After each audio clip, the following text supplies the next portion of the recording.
I'm Debbie Peveril, and you're listening to the weekly tip from basicboardgovernance.ca.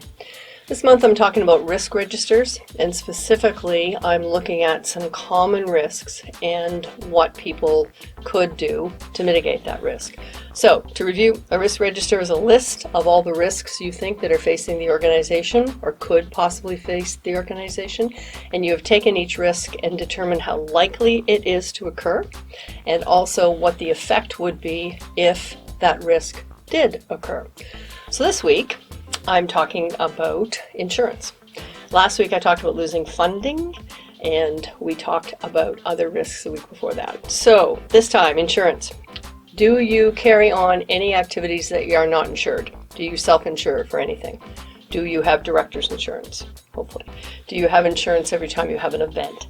So the event insurance is a very interesting risk to look at. Would you actually consider having an event if your insurer told you they couldn't insure it because they thought the risks were too high of something going wrong?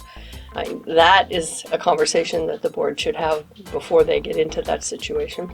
Same thing with director's insurance. If you don't have director's insurance, you probably find that your directors aren't very comfortable with making big decisions, given that they're not insured if it goes wrong.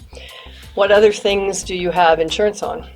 When we looked at risks of fire, flood, catastrophes of Mother Nature, do you have insurance that covers that? Some things can be covered, some things can't. Do you know the difference? Do you know with your own policy which things that could happen wouldn't be covered for? Like one of the things, we had the wildfires here a few years back, and people found that some of their insurance policies didn't cover forest fires.